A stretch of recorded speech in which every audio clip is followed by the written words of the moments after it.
I'm Bruce Williams, a flight instructor based in Seattle. You can find more information about me at my website, blog, and YouTube channel. When I give this presentation in person, I begin with a quick survey. How many of you are flying with a panel like this? Basic round dials, no GPS, or even VORs. How many of you are flying with a panel like this? Round dials, standard VOR navigation, basic GPS, and with paper charts as your primary navigation reference. How many have a panel more like this? Conventional flight instruments, but with an IFR-capable GPS as your primary navigation source. Now, how many folks have replaced the conventional attitude indicator and heading indicator, or HSI, with a PFD, such as a pair of Garmin G5s or an Aspen? And how many have accomplished a complete panel transformation, or have been learning to fly in or flying an airplane with glass from the factory, for example, a G1000 system? And finally, how many of you use an EFB for pre-flight planning and in the cockpit instead of paper charts and references? I think it's clear that we all recognize the benefits of the new technology. Electronic instruments, GPS guidance, and complementary systems have become the norm, not the exception. Even Mike Patey's new backcountry machine Scrappy features a panel that seems to include the entire Garmin product line. And the transition to glass has extended far beyond aircraft. This, after all, is the cab of a modern John Deere farm machine. But the rapid and widespread adoption of so-called glass cockpits and related technology, such as new generation autopilots, has raised concerns about how technological changes affect safety. The FAA, safety advocates like AOPA, the flight training industry, and the pilot community frequently opine on the issue. For example, in 2017, FAA published a safety alert for operators about maintaining basic flying skills. That document includes lists of flight maneuvers that should be familiar to any flight instructor who gives flight reviews, or any pilot who completes that task. FAA handbooks and other guidance echo recommendations that have become a mantra in the electronic age.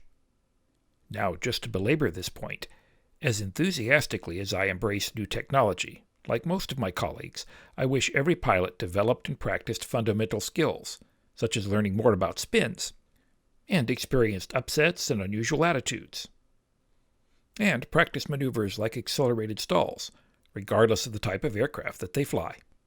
Still, problems associated with using new tech persist, as a quick search for incidents involving airliners and business jets shows. In December 2021, the crew of a Boeing 777 departed Dubai, but did not climb normally after takeoff. Instead, the aircraft accelerated straight out, nearly level, barely clearing obstacles in the departure path. It was still only 75 feet high after passing the airport boundary, and the aircraft continued on an essentially flat departure for some time. The investigation so far shows that the captain was following flight director commands throughout the initial climb. The FAA recently issued a warning about over-reliance on automation that can lead to CFIT accidents, and that alert specifically calls out the dangers of blindly following the infamous magenta line. But the pilots of this airplane didn't follow the magenta line up a narrow valley and end up in the trees. Fortunately, neither the pilot nor flight instructor on board were injured. They climbed out of the airplane and walked down the valley to a road. The reasons they ended up in the trees were no mystery. But one fact stands out. As they told the NTSB, the private pilot and instructor intentionally planned and flew the trip relying only on pilotage, without a GPS or VOR, even as a backup. In the hazy skies, they made a couple of wrong turns and flew the wrong path toward terrain they couldn't outclimb, and they couldn't reverse course. In effect, the decision not to use available technology, at least as a backup, was a key factor in this accident. Now, that approach to training, teaching the basics as if new technology didn't exist, has merit. After all, when a student is just starting out, developing the basic motor skills required to take off, climb, turn, descend, and land, tech can be a distraction. But not wisely using available technology at the appropriate times during training does not prepare pilots to fly in the real world after they earn a certificate or rating. In fact, often, to quote a sage from a galaxy far, far away, I often think backwards we are teaching tech. We typically introduce and practice using equipment like EFBs, autopilots, and flight directors, and other tools, only at the end of a course, instead of employing them effectively as teaching tools. This backwards approach to instruction using tech is reinforced, probably unintentionally, by the FAA. For example, according to the ACS, a private pilot or instrument rating applicant is expected to demonstrate knowledge and use of the installed avionics, including an autopilot, and pilots who use an EFB are also expected to show they can do so effectively. But that requirement is mostly relegated to an appendix in the ACS. Some tech-related standards do appear in ACS tasks. For example, the private pilot ACS includes several areas that require the applicant to demonstrate knowledge of and the ability to use electronic navigation systems, including both ground-based nav aids and GPS. Indeed, a private pilot applicant must specifically demonstrate using navigation systems to confirm the aircraft's present position and to track courses. And several tasks in the ACS for the instrument rating note that, unless told otherwise, you should use a moving map and other resources to help you maintain situational awareness and fly the proper courses. And so, after this long introduction, I'm finally ready to return to the title of this presentation, We're Teaching Technology Wrong. I think the familiar discussion of how and when we should use technology, both in daily flying and during training, misses several key points. Like any new technological development, new instrumentation and tools have resulted in unintended consequences that we, the general aviation community, have yet to address systematically. But admiring the problem won't help pilots learn to use new tools and juggle all the tasks they must handle, especially when flying single pilot. And nostalgic training and proficiency flying that deliberately ignores the reality of how technology has transformed flight planning, instrument panels, and in-flight decision-making also won't eliminate the danger of following the magenta line. The issue isn't how to train and fly only with all the available technology or only without it. Instead, we need to ensure that each of us understands and can use all the tools available whenever we fly, VFR or IFR. By deliberately avoiding technology, both during training and in subsequent flying, we take ourselves back to the not-so-good old days, when CFIT and similar accidents were much more common. But most of the guidance we've seen so far isn't specific about how we should integrate technology during training and after we earn our certificates and ratings. So how can we make sense of the apparently conflicting advice and teach and use today's technology effectively without creating children of the magenta line? Let's step back and consider examples. Many of us learn to fly, and still do, using analog round-dial instruments and basic navigation equipment. Good flight instructors used exercises such as covering the airspeed indicator while flying the traffic pattern and landing without directly seeing your airspeed. Likewise, IFR pilots of a certain age who learned to fly with mechanical gyros spent hours flying in simulated instrument conditions after their sadistic CFI covered the attitude indicator. Some old-school instrument instructors even insisted that most IFR training should be conducted without using the AI. That practice was well-intentioned, and as I'll discuss a bit later, learning the pitch, configuration, power, numbers for your airplane remains an essential skill. And most of us who used analog autopilots from the last century quickly came to regard them with healthy skepticism. But if you fly an aircraft with a panel that is more typical of what has rapidly become the standard, the old approach to teaching, say, partial panel flying isn't realistic. For example, in a dual G5 installation, if the top unit fails, the bottom unit becomes a PFD that provides the information needed to maintain control, even fly an approach, in IMC. Likewise, a dead PFD or failure of an air data computer in a G1000 system either provides the essentials in reversionary mode, or, in the worst case, still leaves you with an attitude indicator, airspeed, and altimeter, and presumably with an EFB to at least help you navigate, and perhaps also display pseudo-flight instruments and synthetic vision. But dealing with failures, while an essential skill, isn't how we should introduce and use new technology. As I think the survey at the beginning showed, we're no longer in the Nancy Narco era, when a dream panel and a pre-flight briefing look like this. Instead, we should change our approach to training and proficiency flying to reflect how we operate today, and do a better job of helping instructors use all the tools at their disposal to deliver effective training, recognizing that today's pilots, even in basic aircraft, are using a lot of technology. We also need to do a better job helping pilots who have upgraded their panels learn to use the new equipment, both with an instructor and on their own. To begin, we should always ask the question, what are we trying to teach? For example, a failure of the heading indicator in IMC doesn't mean we should resort to timed turns and chasing a spinning compass if we have other tools available, such as a GPS track indicator or moving map. We're not really teaching the failure of the heading indicator. We should be learning how to use all available resources when coping with a problem. Or return to the old exercise of a failed airspeed indicator. The airspeed indicator can fail, or the system that feeds it information can be compromised. But learning to fly without an airspeed indicator isn't fundamentally a lesson about coping with an inoperative instrument. It's actually a demonstration of the fundamental principle that if you set a pitch attitude, power, and configuration, the result is predictable, stable aircraft performance. And today we can use modern tech to help pilots learn that concept and master the skills needed to use it in the air. For example, consider precise instrument flying using the control performance method. Here are the control instruments. You use them to set the pitch attitude, bank angle, and power for each phase of flight, and to transition between phases, such as beginning a turn, climb, or descent. Set the attitude, power, and configuration, flaps up or down, landing gear up or down, and the aircraft will maintain a steady state of flight. The performance instruments tell you only if your control inputs are achieving the desired result. You scan the performance instruments to confirm that the airplane is doing what you want it to do. You return to the control instruments to correct heading, altitude, and speed excursions, and to establish turns, climbs, and descents. Instrument instructors have long emphasized this concept as learning the numbers for a particular make and model of aircraft. For example, here's a typical cruise setup for a Cessna 172. This photo of the panel in an aviation training device shows how the autopilot and flight director can help a new private pilot or instrument student get the picture for this configuration.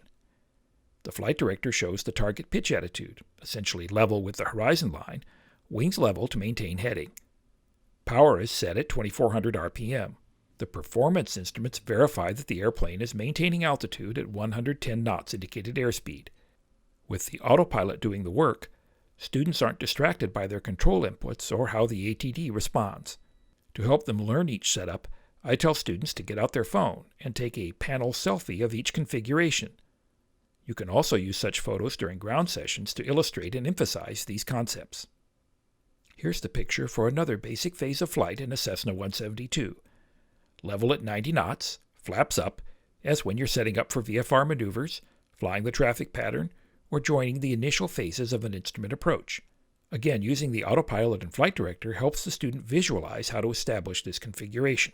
And this photo demonstrates the pitch, bank, and power settings for a level, standard rate turn at 90 knots, a setup you'll often use during instrument flight or during the basic instrument training that even private pilot students must receive. Here's a constant airspeed climb at 90 knots and 500 feet per minute. Note the pitch attitude that the flight director commands and the power setting for this result. And this is a setup for a 500 foot per minute descent at 90 knots. The same principles apply when you fly with all-glass displays, such as the G1000. Set the target pitch attitude and power, and physics takes over. The airplane doesn't know what type of instruments are in the panel. But you can use the technology to show students or practice yourself to consistently set up the airplane for different phases of flight. In an ATD or airplane equipped with an autopilot and flight director, you can also watch the automation handle the transition from one phase of flight to another. For example, here's a constant airspeed descent at 90 knots. The student just reduces power by about 300 RPM, sets a 500 foot per minute descent on the autopilot, and then watches as the flight director smoothly sets the new target pitch attitude. This technique, using an autopilot and flight director, and when available an ATD, as a virtual instructor to help you learn how to set the specific pitch, power, and configuration for a given situation, is really just an update to the old concept of integrated flight instruction, still described in the Airplane Flying Handbook. Of course, we should make sure that pilots look outside when VFR. But when pilots know the target pitch, power, configuration for a particular situation, they spend less time setting up the airplane and can devote more attention to other tasks, such as scanning for traffic, monitoring the airplane, running checklists, and so forth. And they're better prepared to handle a failure of an important instrument or system.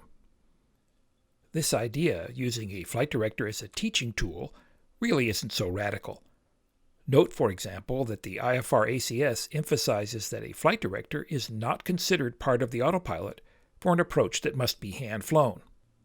Again, the key is introducing the concept with the autopilot and flight director, and then taking away the automation in steps. First, have students fly basic instrument patterns with the autopilot and flight director showing them the appropriate pitch and bank while they manage power. Next, turn off the autopilot, but let the flight director guide students through basic instrument patterns. Finally, after they consistently can set and maintain specific configurations and fly headings, have them hand fly without any help from the autopilot or flight director. This video shows another good exercise to help pilots develop an effective scan and apply the configuration numbers that they've learned. Deliberately fly the airplane away from the target pitch and power settings, and then smoothly reestablish the known configuration. This isn't an exercise in recovering from unusual attitudes. Instead, it interactively shows the value of the pitch, power, configuration equals performance mantra. The pilots I've used this technique with are always impressed by how quickly the airplane returns to the initial condition. If you've been using an ATD to introduce and practice these concepts, then move to the airplane to repeat the lesson, first with, then without using automation.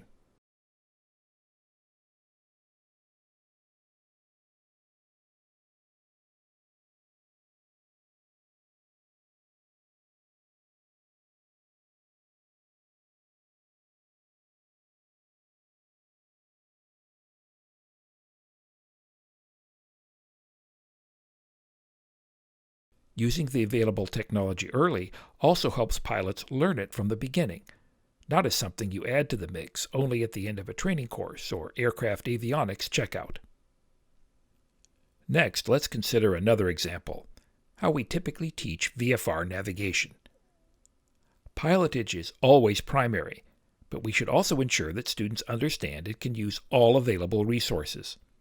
When I give private pilot stage checks, here's what a student's chart often looks like for a practice cross-country flight after an instructor tells them to plan a flight using only pilotage. Course lines are typically marked with faint, thin, gray pencil lines. The plan often includes flying directly over airports, but typically doesn't use VORs or airways, as if that's cheating. Here's a version of the same route that shows the student's lines more clearly. Even a short flight, for example 100 nautical miles, often includes 6 or more turn points and legs. Now consider an alternative plan, based on pilotage but complemented by VORs and GPS when so equipped. This flight from Boeing Field in Seattle still begins at the north tip of Vashon Island to accommodate different VFR departure procedures for initial orientation, starting timing, and so forth. The route then tracks southwest to provide a buffer from nearby airports, while keeping them in sight on either side of the aircraft, and provides a quicker exit from beneath the Class Bravo airspace. The route is mostly along an airway, which simplifies planning and navlog calculations by reducing turn points, makes filing a flight plan easier — you're essentially following Victor 27 for most of this flight — and backs up visual checkpoints with VOR and GPS references that are usually a beam, not directly over the checkpoints. You can, of course, add as many visual checkpoints as you like along the airway-defined course. This route includes several rivers, highways, and other features that are already identified on the chart as visual aids to navigation. The route also supports easy backup from the Seattle and Olympia VORs before it joins Victor 27 for the longest leg toward Hoquiam, finally turning off the airway with an easy visual range of the airport, and at a point easily confirmed by cross-checking radials from the VORs, either with bearing pointers in a G1000 system or with traditional CDIs. If you're flying with a G1000 or other navigation display, bearing pointers also constantly show your distance from a VOR, making it even easier to confirm your position and progress. Shouldn't even students training for the private pilot certificate know how to use these tools, especially before they fly their solo cross-countries? And if they fly aircraft equipped with GPS, shouldn't they know how to use fixes and waypoints to back up their visual checkpoints? What about using an autopilot? We saw how using an autopilot can help a new pilot, especially an IFR student, learn how to set up specific flight conditions and develop the skills necessary to manage all the tasks involved in flying single-pilot IFR. A similar technique can work during VFR cross-country flights. We can make use of all potential resources to back up pilotage, but still give a new VFR pilot practice flying old school.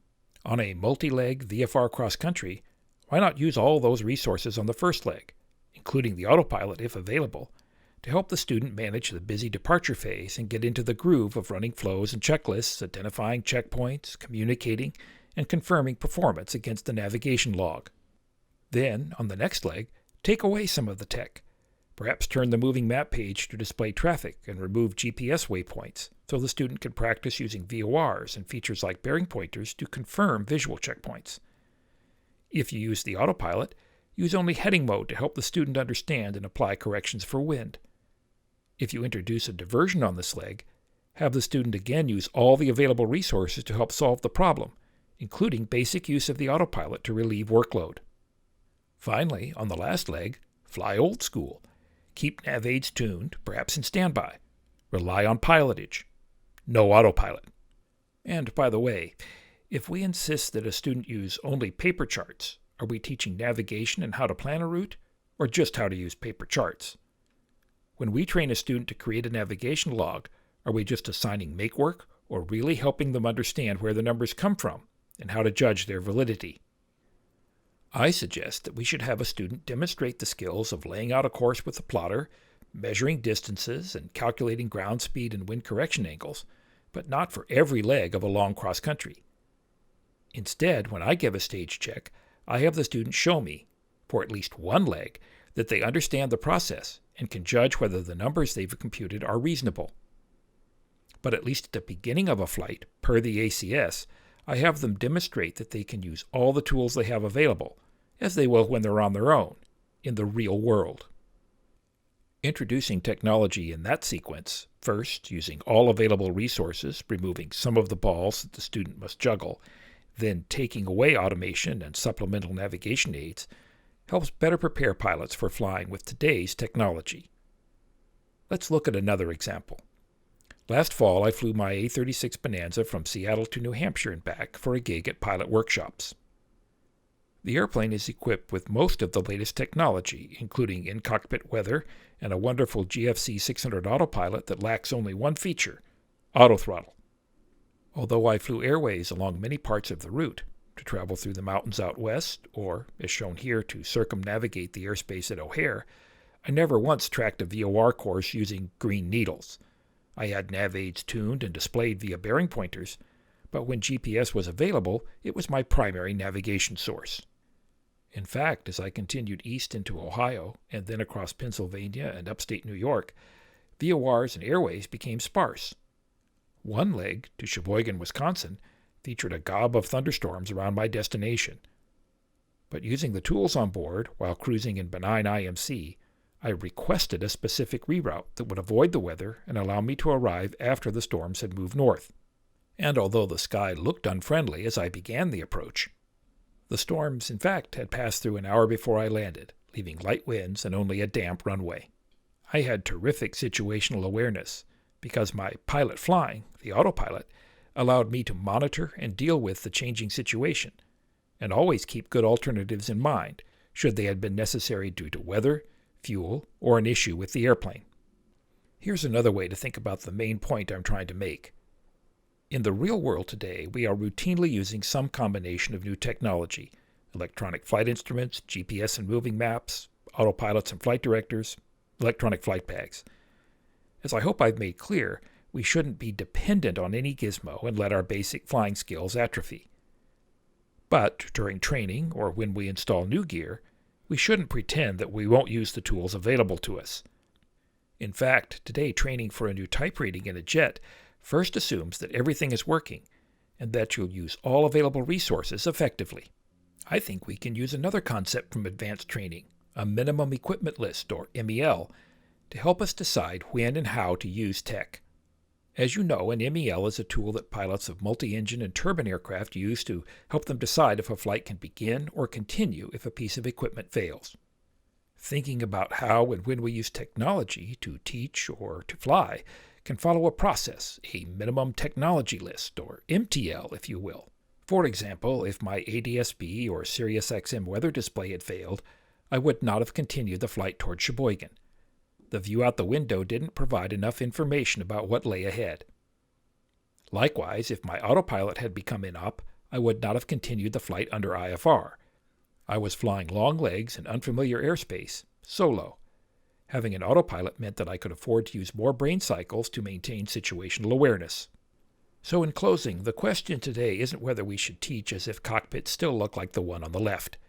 Instead, when available, we should use technology like that in the panel on the right, creatively, to train pilots more effectively and to help them fly safely in the real world.